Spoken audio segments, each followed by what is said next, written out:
नमस्कार दर्शकों, मैं हूं शिवम तिवारी और आप देख रहे हैं द राजदंड टीवी। आज की बड़ी खबर, लोकसभा चुनाव के लिए कांग्रेस की दूसरी सूची जारी। नकुल नाथ को छिंदवाड़ा तो राहुल कसवा को चुरू से टिकट। इससे पहले कांग्रेस सीईसी की पहली बैठक 7 मार्च को हुई थी। इसके अगले दिन 39 उम्मीदवारों की पहली सूची जारी की गई थी। इसमें छत्तीसगढ़, कर्नाटक, केरल, लक्षद्वीप, मेघालय, नागालैंड, सिक्किम, तेलंगाना और त्रिपुरा की लोकसभा सीटों के लिए नामों का ऐलान हुआ था। वहीं लोकसभा चुनाव के लिए कांग्रेस की दूसरी सूची जारी कर दी गई है। इसमें 4 राज्यों के 43 उम्मीदवारों के नाम का ऐलान किया गया है। पहले मैं आपका सभी आभारी भी हूँ और मैं माफी चाहता हूँ कि हमारी मीटिंग ये प्रेस कॉन्फ्रेंस 4 बजे होने वाली थी। किसी कारण ने थोड़ी सी देरी हो गई, इसीलिए मैं क्षमा चाहता हूँ। आज का जो हमारा प्रेस कॉन्फ्रेंस है कि ये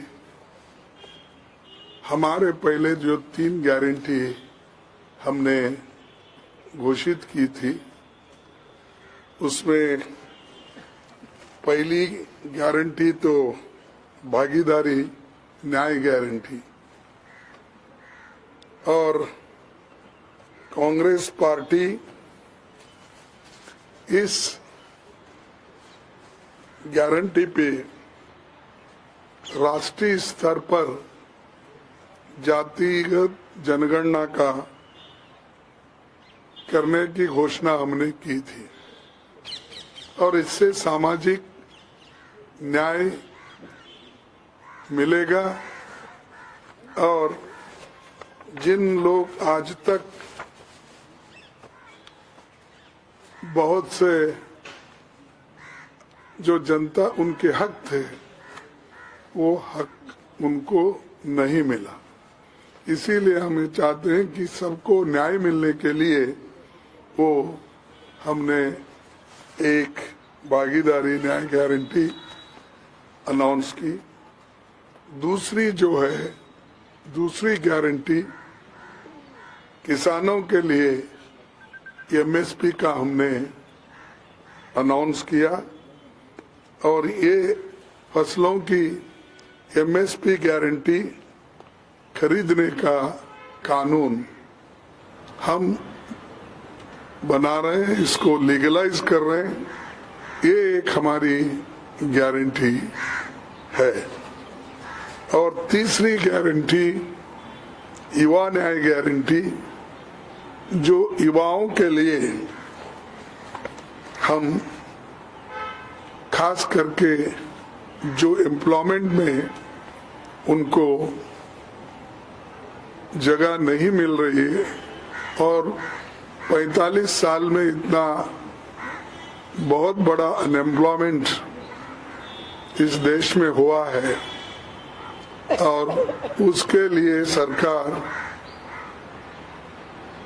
जिस ढंग से इस समस्या को सुलझाना चाहिए था, वो सुलझा नहीं सके और बहुत सी बातें करके उन्होंने इसको निपटाने की कोशिश कर रहे हैं। तो एक भर्ती भरोसा जिसका निर्णय हमने लिया, वो एक खास है। जो खाली जगह है, जल्द से जल्द हमारी सरकार आने के बाद इसको भी हम भरेंगे और जितने भी वैकेंसीज है वो अगर हम भरे तो एक पक्की नौकरी सबको मिलेगी। इस दृष्टि से ये भर्ती भरोसा एक और जो पक्की नौकरी, ये जो है खास करके युवाओं में बहुत से जगह स्किल डेवलपमेंट नहीं है। अप्रेंटिसशिप कोर्स को पीछे ढकल दिया गया है। 1961 में जो अप्रेंटिसशिप एक कोर्स हमेशा हर इंडस्ट्री में होता था, उसको स्टाइफंड भी देते थे। और जैसा GTTC GST याद आ रही बहुत, तो उसकी मार बहुत गिरी हमको, इसलिए तो GTTC जो इंडस्ट्रीज डिपार्टमेंट के ओर से 1 साल के लिए ट्रेनिंग दिया जाता है, उसको उनके ऊपर कम से कम 1 लाख रुपए खर्च किया जाता है। वो स्कीम को हम मजबूत बनाएंगे। ये पहली नौकरी पक्की ये युवा न्याय गारंटी के तहत ही ये हम करेंगे। इसके अलावा और एक घोषणा अभी हमने किया है। आज नंदुरबार में जो गारंटी हमने सुबह यहाँ से लिख के भेजी थी, वो वहाँ पर पब्लिक मीटिंग में उस गारंटी का अनाउंसमेंट राहुल गांधी जी ने किया है। तो वो गारंटी है कि आदिवासी न्याय गारंटी, आदिवासियों को न्याय देना ये हमारा पहला कर्तव्य है। और उनको सताया जा रहा है, उनकी जमीन छीनी जा रही है, उनको फॉरेस्ट से बाहर निकाला जा रहा है, उनको उनके ऊपर इतने क्रिमिनल केसेस हो रहे हैं और उसके अलावा हरासमेंट हो रहा है। वहाँ महिलाओं का रेप होता है, बच्चों का रेप होता है, कोई पूछने वाला नहीं है। बॉन्डेड लेबर उनको ट्रीट किया जाता है। बहुत से आदिवासी लोगों को वो बॉन्डेड लेबर के तहत वो बाहर ले जाते हैं, माइग्रेंट वर्कर्स के तहत ले जाके उनके सालों से रख लेते हैं। इन चीजों से छुटकारा पाने के लिए उनको हम ये आदिवासी न्याय गारंटी दे रहे हैं। इसमें सुशासन और जैसा कि मैं अभी कहा कि वन अधिकार नियम, और इनके लिए एक अभी स्पेशल बजट तो है लेकिन कोई इम्प्लीमेंट नहीं करता। SC ST special component plan ये कानूनी देना चाहिए, लेकिन बहुत से जगह ये देते नहीं। जैसा कि इसके लिए पहला कदम तेलंगाना आंध्रा जो YSR थे, उन्होंने SCP सब प्लान करके जितनी पॉपुलेशन है उसी तरह उनको एक सब प्लान करके उनके लिए ही वो पैसा खर्च किया जाता है और उन्हीं के लिए प्रोग्राम्स बनाए जाते हैं उस बजट से। अगर बजट उस वक्त साल खर्च नहीं हुआ तो लैप्स नहीं होता, वो आगे के साल उसको ले जाया जाता है। तो ये बहुत बड़ा कदम है, इसको हम सख्ती से जहाँ जहाँ हमारे स्टेट रहेंगे वहाँ पर भी करेंगे और केंद्र सरकार में भी जितनी आज सोशल वेलफेयर में इतनी बजट होती है कि नाम के वास्ते रख रहे हैं।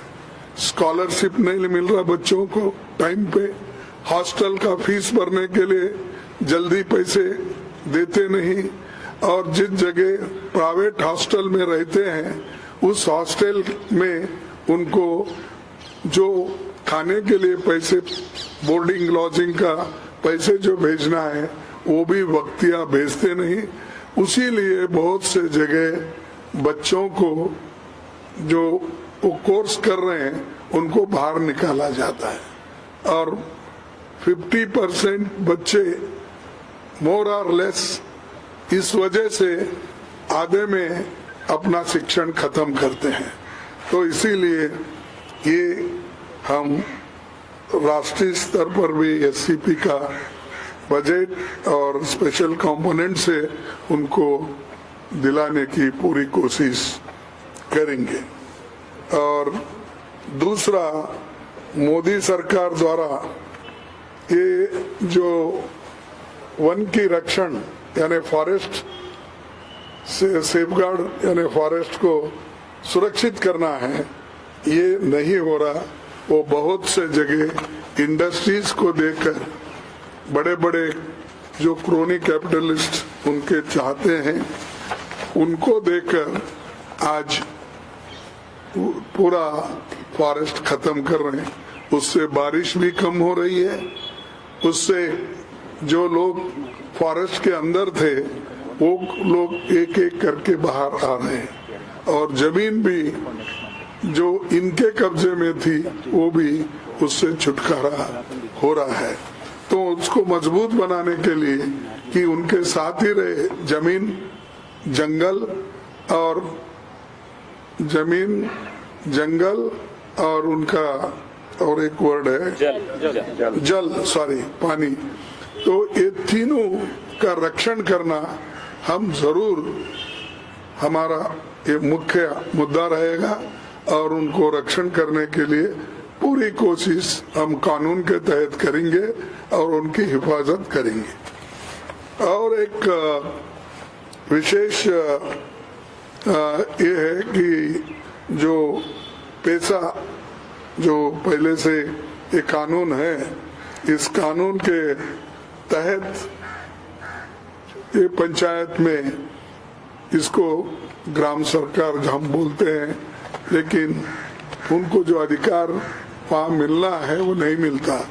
तो इसलिए उनको मजबूती से जो कानून के तहत हमारे विलेज पंचायत है, तालुका पंचायत है, जिला पंचायत लेवल में, उसकी मजबूती हम लाएंगे।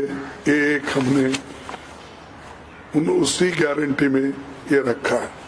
और पांचवी ये उसमें ये है कि ये जो हमारे आदिवासी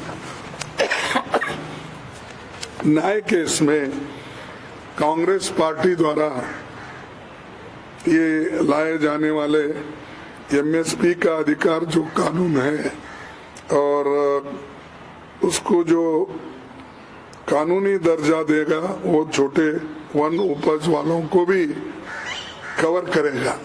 यानी छोटे मोटे जितने भी फॉरेस्ट है या ये है, उसको भी उसी तरीके से हम हिफाजत करेंगे जैसा एमएसपी के लिए हम गारंटी दे रहे।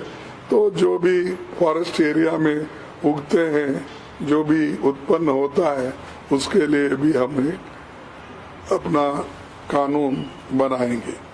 ये चीजें हमने कर रहे हैं, और इसके बाद फिर गारंटी और भी है, वो हो सकता है कल और परसों भी हम गारंटीज अनाउंस करेंगे। फिर आखिरी में जो मुंबई में हमारी अंत यानी समाप्त सभा होगी, और उसमें ये सारी चीजें वहां पर लाकर हम बोलेंगे। और आप सभी को धन्यवाद देता हूं, क्योंकि ये जो चीजें हम कर रहे हैं आपके सामने रखे हैं, इसीलिए आप जो बहुत ही देर हो गई तो भी आप बैठकर हमारे प्रेस कॉन्फ्रेंस को महत्व दिया, इसलिए आपको भी धन्यवाद देते हुए मैं अपनी बात को खत्म करता हूँ। इसी विषय पर रखेंगे, प्रयास करेंगे एक एक करके। पहला सर साहब, ये SC/ST सब प्लान के तहत आदिवासियों को स्पेशल पैकेज देगी, पहला। और दूसरा, आपने ये अभी कहा है कि वन उपज को MSP के दायरे में लाया जाएगा। ये दोनों चीजें क्लैरिफाई कर देगी क्या? ये देखो, एक्ट में ये प्रोविजन है, जिस जगह MSP में ये सब प्लान मीन्स बजट जो होता है उसमें एक सब प्लान होता है, वो सब प्लान क्या है, एससी और एसटी के लिए जितना उनकी जनसंख्या है उसके अनुसार बजट रखा जाता है। फर्ज करो मेरा बजट 10 लाख करोड़ है, प्रोपोर्शनेटली एससी का 15%, एसटी का 7% या 8% वो बजट अलग रहेगा। उसमें इरिगेशन प्रोजेक्ट करने के लिए, उनके लिए बोरवेल डालने के लिए, एग्रीकल्चर लैंड खरीदने के लिए, छोटे मोटे बिजनेस करने के लिए, ये सब पैसा उसमें दिया जाएगा। इससे क्या होता है कि उनका पैसा उनके पास जाएगा, उनके वेलफेयर के लिए जाएगा। ये उसका मतलब है। ये 2 स्टेट में अब लागू किए हैं। जब हमारी सरकार हैदराबाद में थी, यानी मिल के थी, उसको भी किए। अब अलग हो गए तो भी वो जारी में है। और तीसरा क्या, कर्नाटक में भी ऑलरेडी अब जो बजट बनते हैं हमारे अब 6-7 साल से, वो बजट में भी हम ये सब प्लान का रखे। दूसरी चीज आपने जो पूछी कि जैसा आप एमएसपी का गारंटी है, वैसा ही वहाँ जो फॉरेस्ट आइटम्स है उसको भी हम नोटिफाई करेंगे। जैसा अब 23 आइटम पे हम गारंटी देते हैं, यानी एमएसपी देते हैं, वैसा ही वहाँ पर जो लोगों की डिमांड है उन चीजों को हम नोटिफाई करके उसी आधार पर उनका जो मिनिमम सपोर्ट प्राइस है वो देंगे।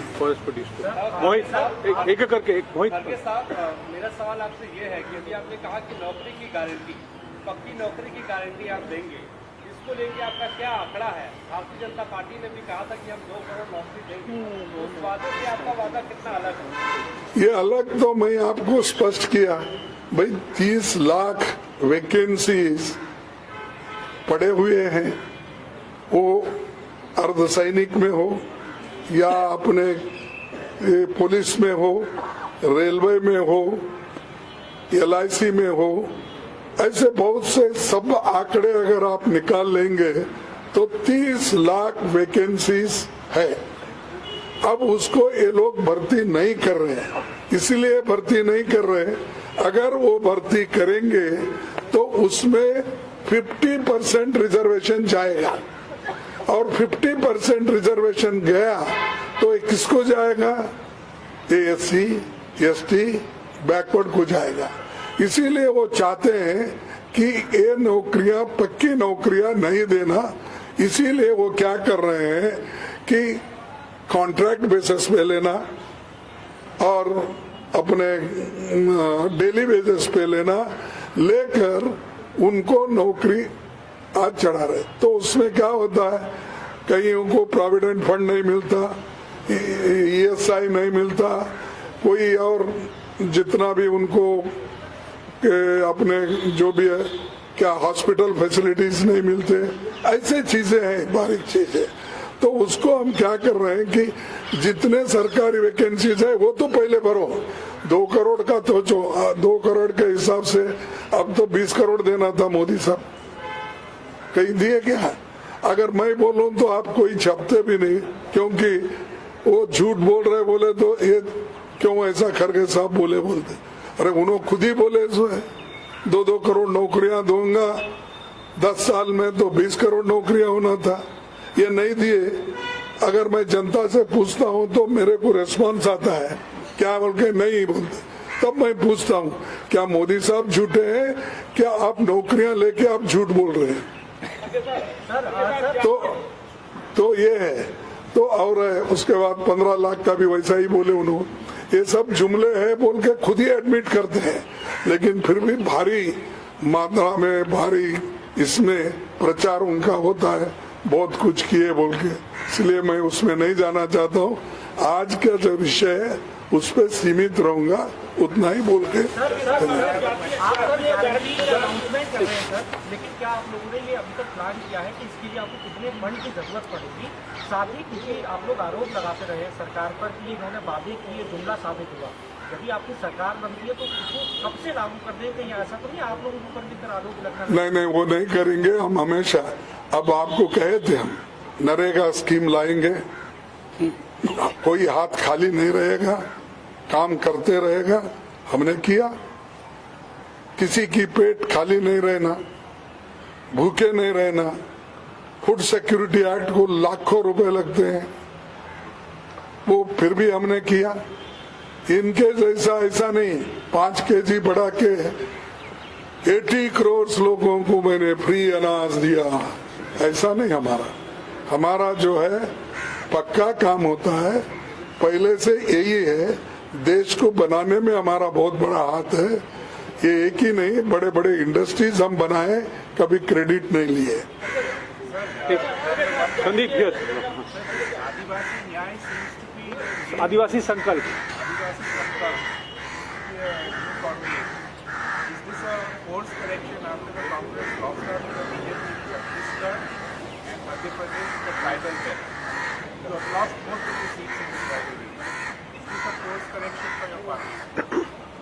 मैं समझा रहा हूँ एक बार। या Congress lost to the BJP, so is this response to that, is this a course correction? वैसा नहीं, no, it is not like that. We really, our intention is to remove the poverty. Our intention is to improve their economic status. Our main aim is to educate them, bring them in the mainstream. हम ऐसा नकली काम नहीं करना चाहते, हम असली काम करते हैं। इसीलिए तो इस देश में आजादी के बाद इतने लोग एजुकेटेड बने हैं, नहीं तो नहीं बनते थे। प्रदीप,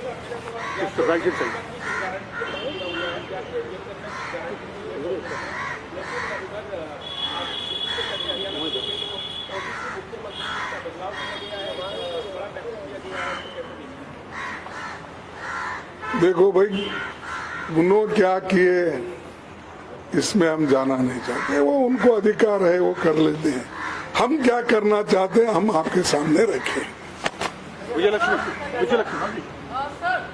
आपने सरकारी की बात की और प्राइवेट सेक्टर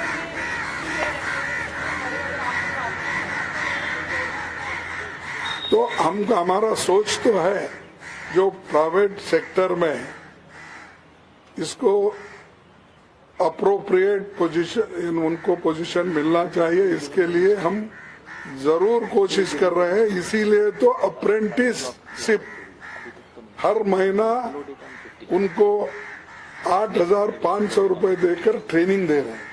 तो ऑटोमेटिकली जब ट्रेंड स्किल्ड लोग अवेलेबल होते हैं, नेचुरली हम उस वक्त हर जगह इनको बिठाने की कोशिश करेंगे। Thank you. Last one. हाँ बोलिए। आप लोग आदिवासी संकल्प की बात कर रहे हैं, आप लोग तमाम योजनाएं लेकर के आ रहे हैं कि हम आएंगे तो लाएंगे, लेकिन प्रधानमंत्री मोदी को जब मौका मिलता है, चाहे संसद में हो चाहे रैलियों में हो, तो कांग्रेस को हमेशा आदिवासियों की जन्मजात विरोधी बताते हैं। देखो, ये उन्हों खुद विरोधी है और कौन से उसूलों पे विश्वास रखते आप बोलिए। उनकी आइडियोलॉजी कौन सी है बेसिक, आरएसएस और मोदी जी की, ये मुझे बताओ। ये चुप आंसू बहाने से नहीं होता, या किसी को किसी कुर्सी पे बिठाने से वो काम नहीं होता। उनके लिए लड़ना पड़ता है। लड़े सो वाले हमारे लोग हैं, और देश को संविधान बनाने वाले इसकी सभी इन सब बातों को लेके ही अब आगे बढ़ रहे हैं। अब आप कुछ भी कहते हो, इनको मैंने राष्ट्रपति बनाया, उनको मैं प्रधानमंत्री बनाया, ये नहीं। उनके लिए तुम क्या योजनाएं अब तक तुम लोग बनाए, ये इम्पोर्टेंट है। उससे कितना फायदा हुआ। चुप लिप सिंपैथी, ये इससे कोई फायदा नहीं होता। मेरा सवाल, हाँ बोलिए बोलिए। हाँ सर, मेरा इस संकट की घड़ी में हाँ कांग्रेस एक क्रॉस रोड्स पे खड़ी है। बहुत सारे सीनियर लीडर्स आपकी पार्टी के चुनाव लड़ने से इनकार कर रहे हैं, और आप और सोनिया गांधी जी भी पीछे हट रहे हैं, वो भी राज्यसभा में जाएंगे। तो इससे क्या माहौल आपके पार्टी? नहीं, ये गलत है, हम पीछे हट रहे। मेरा 83 एज है, आपको तो 65 में खत्म कर देते तुम्हारे रिटायर होने के। नहीं सुनिए तो मैं 83 हूँ, नेचुरली हटता हूँ। अगर आप चांस दे सब जाके बोले हमारे पार्टी के कार्यकर्ताओं को लड़ने दो, उनको बोले तो जरूर मैं लड़ूंगा। सर मेरा सवाल सर नहीं देखो, कभी पीछे होते हैं कभी आगे होते हैं, उसी सीट पे 10 लोग मांगने वालों का भी लिस्ट है हमारे पास। सर राहुल गांधी लगातार प्राइवेट क्षेत्र में जो पिछड़े तबके हैं, दलित, आदिवासी और पिछड़े वर्ग के लोग हैं, उनका रिप्रेजेंटेशन नहीं है, ये सवाल उठाते हैं। क्या कांग्रेस पार्टी प्राइवेट क्षेत्र में यानी निजी क्षेत्र में रिजर्वेशन के बारे में सोच रही है? एक सवाल। और दूसरा दूसरा कास्ट सेंसस को लेकर आप लोग वादा कर रहे हैं, कर्नाटक में आपकी सरकार है, आपके पास आंकड़े हैं, वो जारी क्यों नहीं हो रहे? वो कब जारी होंगे? अरे कर्नाटक तो सबसे पहले रिजर्वेशन दिया। सुनिए, कास्ट बेसिस पे ही हावनूर कमीशन हिंदुस्तान में पहला आया देवराजस के पीरियड में, उसको हमने इम्प्लीमेंट किया। उसके बाद अब बढ़ोतरी होना कम होना वो बात और है, लेकिन इस तत्वों को, इन उसूलों को हमने पहले अपनाया। अभी भी राहुल गांधी जी की यही इच्छा है, हम सबकी यही इच्छा है कि जाति जनगणना होने के बाद हर एक कम्युनिटी का स्टेटस मिलेगा। इकोनॉमिक स्टेटस क्या है, एजुकेशन स्टेटस क्या है, स्किल डेवलपमेंट का क्या है, जमीन किसके पास कितना है, पैसा कितने पास किसका है, इनकम टैक्स देने वाले कितने लोग, ये सब बाहर आएगा। उस वक्त आपका जो प्रश्न है उसका उत्तर मैं जरूर दूंगा। सर मोदी की गारंटी आप भी कर रहे हैं लगातार रेडियो पर और रैलियों में, मोदी की गारंटी प्रधानमंत्री नरेंद्र मोदी कह रहे हैं, तो गारंटी किसकी हाईजैक की है और किसकी गारंटी ज्यादा मजबूत है? कांग्रेस गारंटी बनाम मोदी गारंटी? देखो, आप गलत प्रश्न मुझे पूछ रहे हैं। मेरी गारंटी तो चोरी कर ली है उन्होंने। मैं तो शुरू किया कर्नाटक में, जीती इलेक्शन, उसके बाद में हमने एक आंध्र प्रदेश में किया, तेलंगाना में। ये जो हमने गारंटी बोल के किए, तो मोदी साहब ने हमारी गारंटी को उन्होंने चोरी कर लिए के बोल रहे हैं ये हमारी गारंटी। चलिए, उन 43 उम्मीदवारों की सूची में 13 ओबीसी, 10 एससी, 9 एसटी, 1 मुस्लिम चेहरे को टिकट दिया गया है। 76% ऐसे उम्मीदवार हैं जिनकी उम्र 60 साल से कम है। इस सूची में असम से 12, गुजरात से 7, मध्य प्रदेश और राजस्थान से 10 व उत्तराखंड से 3 और दमन-दीव से 1 उम्मीदवार का ऐलान किया गया है। वहीं कांग्रेस पार्टी की केंद्रीय चुनाव समिति CEC की बैठक में इस सूची पर मुहर लगाई गई है। वहीं दिल्ली स्थित पार्टी मुख्यालय में हुई बैठक में कांग्रेस अध्यक्ष मल्लिकार्जुन खड़गे, पार्टी की पूर्व अध्यक्ष सोनिया गांधी और अन्य सदस्य शामिल हुए थे। इससे पहले CEC की पहली बैठक 7 मार्च को हुई थी और 8 मार्च को 39 उम्मीदवारों की पहली सूची जारी की गई थी। इसमें छत्तीसगढ़, कर्नाटक, केरल, लक्षद्वीप, मेघालय, नागालैंड, सिक्किम, तेलंगाना और त्रिपुरा की लोकसभा सीटों के लिए नामों का ऐलान हुआ था। कांग्रेस महासचिव केसी वेणुगोपाल ने बताया कि हमने लोकसभा चुनाव के लिए अपने उम्मीदवारों की पहली सूची पहले ही घोषित कर दी है। आज हम दूसरी सूची की घोषणा करने जा रहे हैं। कल CEC ने बैठक की और असम, मध्य प्रदेश, राजस्थान से लगभग 43 नामों की सूची को मंजूरी दे दी है। कांग्रेस सांसद गौरव गोगोई असम के जोरहाट से चुनाव लड़ेंगे, वहीं नकुल नाथ मध्य प्रदेश के छिंदवाड़ा से चुनाव लड़ेंगे। राहुल कासवा राजस्थान के चुरू से चुनाव लड़ेंगे, वैभव गहलोत जालौर से चुनाव लड़ेंगे। राजस्थान के 10 उम्मीदवार, कांग्रेस ने जालौर से वैभव गहलोत, बीकानेर से गोविंद राम मेघवाल, चुरू से राहुल कसवा, टोंक सवाई माधोपुर से हरीश मीणा, भरतपुर से संजना जाटव, झुंझुनू से ब्रजेंद्र ओला, जोधपुर से करण सिंह, अलवर से ललित यादव, उदयपुर से ताराचंद बीड़ा और चित्तौड़गढ़ से उदयलाल आंजना को टिकट दिया है। मध्य प्रदेश के 10 उम्मीदवार, कांग्रेस ने भिंड से फूल सिंह बरैया, टीकमगढ़ से पंकज अहिरवार, सतना से सिद्धार्थ कुशवाहा, सीधी से कमलेश्वर पटेल, मंडला से ओंकार सिंह, मरकम छिंदवाड़ा से नकुल नाथ, देवास से राजेंद्र मालवी, धार से राधेश्याम मुबेल, खरगोन से पोरवाल खरते और बैतूल से रामू टेकाम को चुनावी मैदान में उतारा है। कांग्रेस ने उत्तराखंड की 3 लोकसभा सीटों पर उम्मीदवारों की घोषणा कर दी है। टिहरी गढ़वाल सीट से जोत सिंह गुंसोला, गढ़वाल पौड़ी सीट से गणेश गोदियाल और अल्मोड़ा से प्रदीप टमटा पर दांव खेला गया है। गुजरात के 7 उम्मीदवार हैं। कांग्रेस की दूसरी सूची में गुजरात के लिए भी 7 उम्मीदवारों का ऐलान किया गया है। इसमें कच्छ से नीतीश भाई लालन, बनासकांठा से गनीबेन ठाकुर, अहमदाबाद पूर्व से रोहन गुप्ता, अहमदाबाद पश्चिम से भरत मकवाना, पोरबंदर से ललित भाई बसोया, बरदौली से सिद्धार्थ चौधरी और बलसा से आनंद भाई पटेल को टिकट दिया गया है।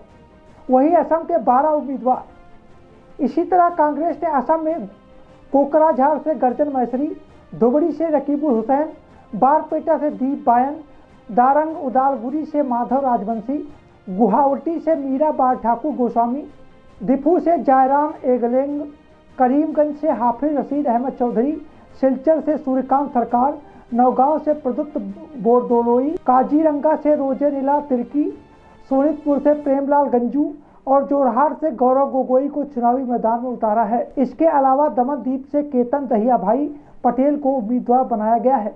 Bureau report, the Rajdand TV, Lucknow. नमस्कार। ऐसे ही ताजा तरीन खबरों के लिए बने रहिए हमारे साथ, देखते रहिए द राजदंड टीवी।